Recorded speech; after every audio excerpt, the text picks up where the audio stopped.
Yo, what's going on YouTube? It's your boy Corey Tulaba, the NBA Draft Dude. College basketball is set to kick off in a few days, and that can only mean one thing. It is time that I hit you with my 2023 NBA Draft preseason big board 1.0. I'm so excited for everything that myself and the team at No Ceilings have planned this year. We have already been hard at work studying, scouting. I have taken a trip out to New Jersey, out to Atlanta to see the Overtime Elite prospects. We already have a bunch of tape on Scoot Henderson and Victor Wembanyama. There is so much to come, so why are we procrastinating? Let's get into it. Number one on my 2023 NBA Big Board, who else? It's Victor Wembanyama. He is the best NBA draft prospect since LeBron James. What he is doing on a basketball court right now is maybe the most exciting thing in all of basketball, including anything happening in the NBA. He is an absolute freak of nature, 7'5", 8-foot wingspan. He's hitting off the dribble 1-foot threes. He's making Patrick Ewing spin in his grave. He's one of the best defensive prospects that we've ever seen in basketball. You could convince me that Victor Wembanyama does anything on a basketball court this season, and I believe it. Tony Hawk 900, fine. Don't even need to see the video.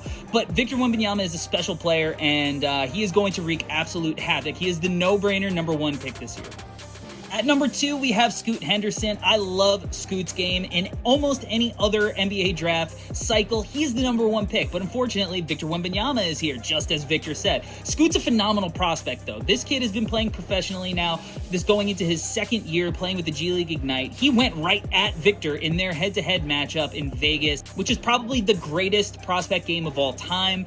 He's a special kid, man. He reminds me a lot of a Dwayne Wade, Derrick Rose, that kind of athlete, that kind of player, playmaker. John Morant comps are sure to come. He is a special kid, and this year you can watch all of his games on the NBA app. It's a really great time to be a basketball fan with Victor Wembanyama and Scoot Henderson coming in the wings.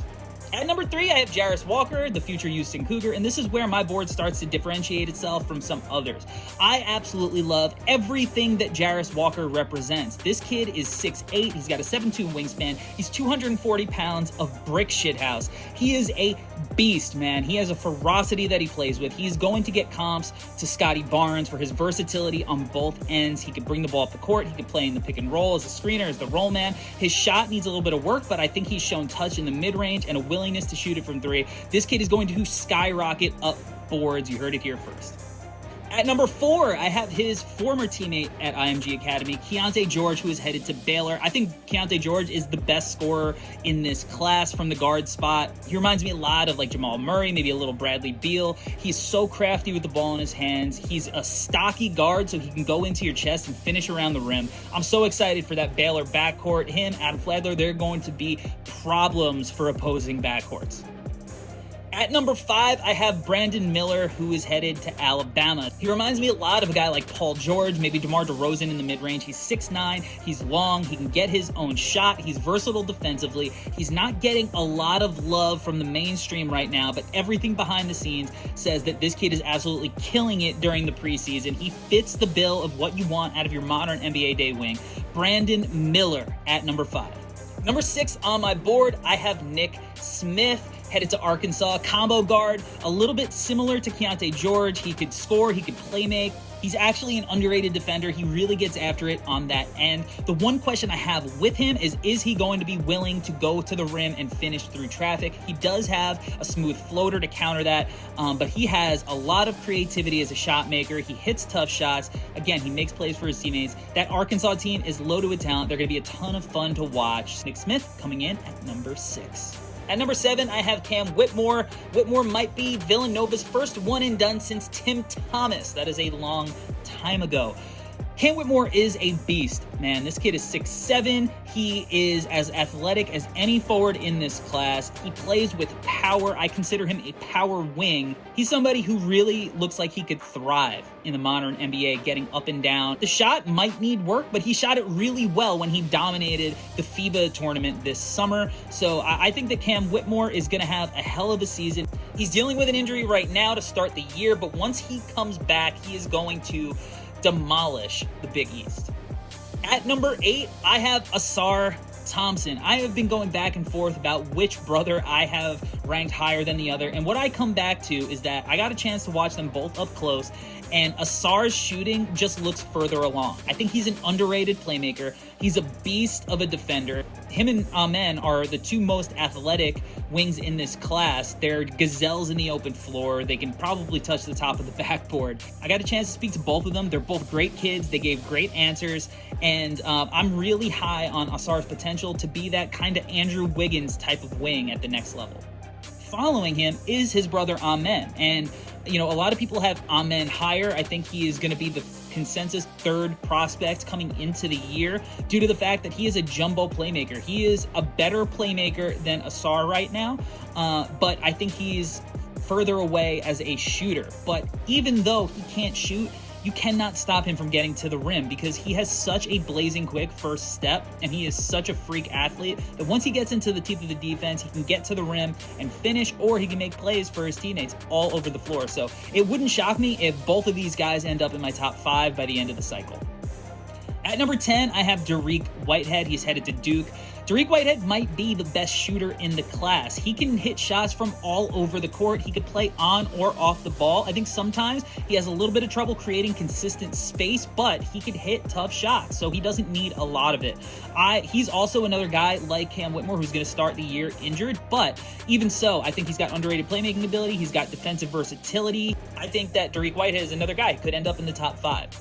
At number 11, I have Indiana point guard Jalen Hood-Schifino. This is a kid who's really underrated right now, but if you watch Montverde last year, he was the engine that kept that team going. The pace he plays with is well above his years. He's a killer in the mid-range, and that leads me to believe that he's going to be able to extend that range out to the three-point line. Hood-Schifino is a guy that you definitely are going to want to keep on your radar. At number 12, I have Anthony Black, teammate of Nick Smith at Arkansas. He's one of these big jumbo playmakers, 6'7", absolutely underrated athlete, and he is probably the best playmaker in the entire class. Every pass he makes looks like it is placed in the absolute perfect spot. I think that he needs work as a shooter, but if you look at his form functionally, it looks like he is going to improve. He's got the size, the passing vision, and the shooting potential that every NBA team is looking for out of a 6'7" combo wing. At number 13, this is going to be a shocker for some people. I have Marcus Sasser. That's my hot take coming into the preseason. I think Marcus Sasser is going to be a lottery pick. Marcus Sasser would have been a first rounder in the 2022 NBA draft had he not hurt his foot and had to miss the season. He came and played in the NBA draft combine where he lit the net on fire, but ultimately he decided that he was going to come back to school and bet on himself. I think that Sasser, along with Jarris Walker, are going to lead the team to a Final Four berth, and I think Sasser is going to be on a warpath this year. That kid can get buckets. He's the best tough shot maker in college basketball right now, and I think that a team is going to look at him despite his age and say, that is the type of guy that I could see leading my team in the playoffs. At number 14, I have another returner. We have Creighton's Arthur Kaluma. Kaluma broke out last year in the NCAA tournament against Kansas where he had a massive game. Kaluma is 6'8". He's got length. He's got shot-making ability. He can defend multiple positions. If he shoots it consistently this year, this might be the low end of his draft stock. He could shoot up into that 7-8 range easily. Creighton's going to have a big year. Kaluma is going to be a huge part of it. Kaluma rounds out my lottery. At number 15, I have Jerquavion Smith from North Carolina State. It was a little bit shocking that he didn't enter the draft last year because he absolutely killed it at the combine. He looked like he was playing at a different speed than the rest of the players, and that's what I like to see a lot of times when I'm scouting. Does this guy look like he's just too good to be here? And at times, that's what he looked like. Now, the question with Turk Smith is he was really weak physically last year, and he had a lot of trouble finishing at the hoop. So what that means is that teams want to see if he could get stronger and finish efficiently at the rim because he is an absolutely deadly shot maker from the outside. He shoots it at volume. There's a lot of Jordan Poole to his game. Turk Smith is another guy that could easily end up being a top 5 to 7 guy in this class.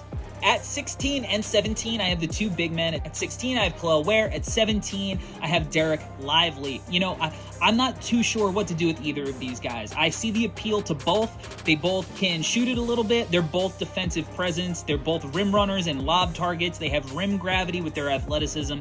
I think that both of them need to work on their motor. I think Lively is probably going to be a little bit more consistent with the talent around him at Duke, but Kel'el Ware, I think, has a little bit more of a higher ceiling due to the fact that I buy into his shot. shot a little bit more at the next level. These are guys I'm going to watch closely because as easily as I could see both of these guys going lottery, I could also see them falling out of the top 20. If you look at the recent history of the draft, the NBA has kind of faded away from selecting centers like this early. Jalen Duren went at, I think, pick 12 last year. These are two interesting guys that I'm going to keep a close eye on this season.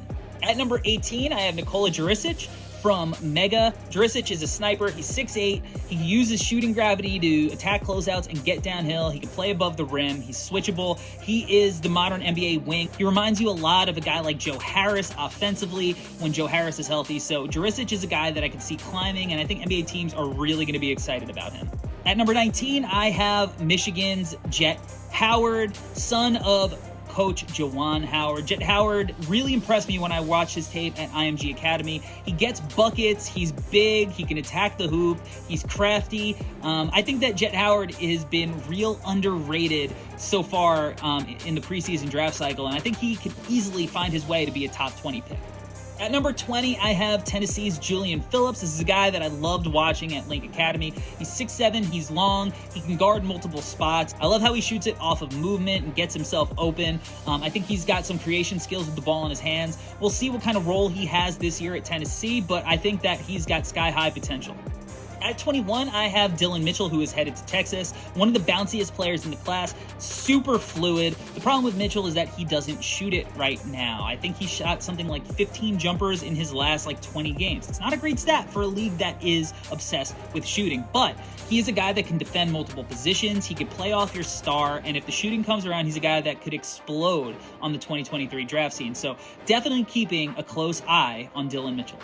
At 22, I have UCLA's Amari Bailey. Amari Bailey reminds me a lot stylistically of Jalen Brunson. We'll see if he has those same kind of intangibles that makes Brunson such an effective player in the NBA. But he's a lefty, he's crafty, he plays with great pace. It looks like he's going to be able to shoot it. He can even be an underrated athlete at times. We'll see how much run he gets at UCLA as a freshman, but Amari Bailey is definitely an intriguing long-term prospect.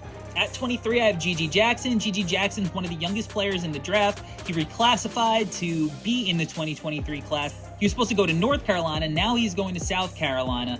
And he's a guy that's just really raw, but has such intriguing physical tools. 6'9", 6'10", can shoot it, plays above the rim, can create his own shot, can guard multiple positions. You know, he is the modern NBA forward that every team is looking for, but super raw. The motor is not always there, and he's young, so he's behind everybody else by a year developmentally. This is a guy that I could really see his draft stock going either way. He could be a guy that ultimately plays himself into the lottery, or this could be a situation like Peyton Watson where a team just bets on his tools towards the end of the first round. But Gigi Jackson is definitely going to be one of the most interesting players in this class.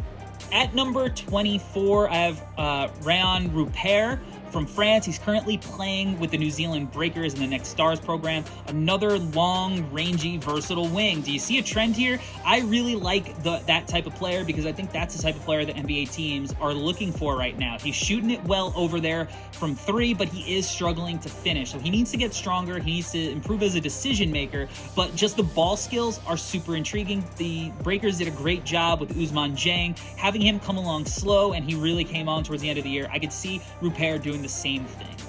At 25, I have Illinois' RJ Melendez. Melendez is a guy that's a little bit under the radar right now. Only played 8 minutes a game last year, but he's 6'7". He's got a beautiful stroke, and when he played last year, he was super effective. So I think he's going to get a chance this year to earn some real minutes, and he's going to be one of the breakout players in this class. At number 26, I have Duke's Tyrese Proctor, another guy who reclassified, another Australian playmaking point guard. Proctor's 6'5". He's a great playmaker, can make any pass in the book.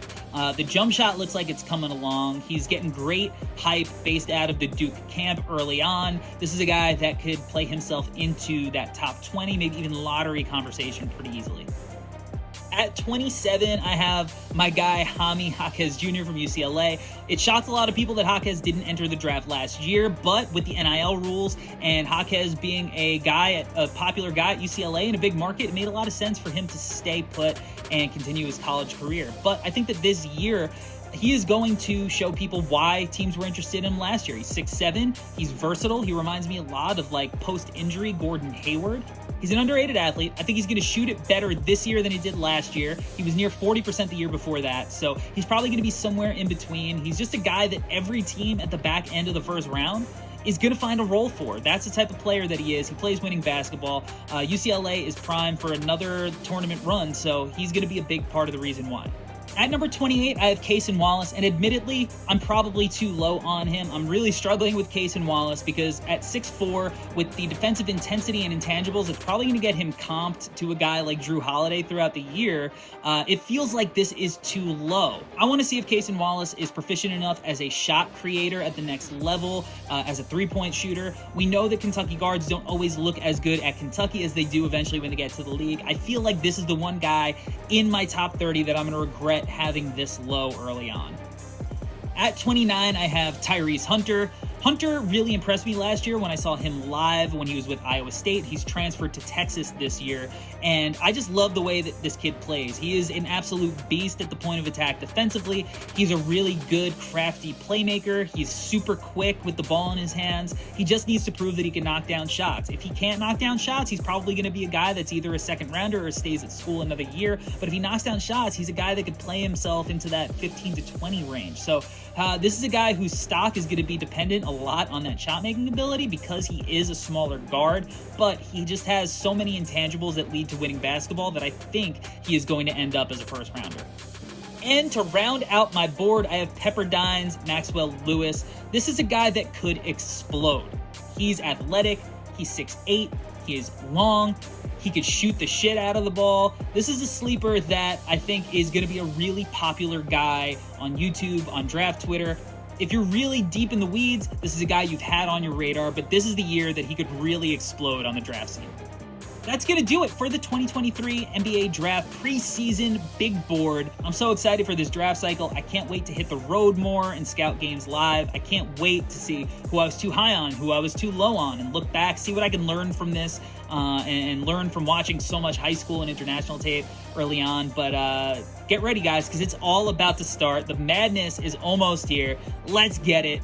Thank you for watching. Make sure you like and subscribe. Hit that thumbs up, hit that subscribe button, and stay locked in to myself as well as the whole No Ceilings crew as we give you the most fire NBA draft content on the internet.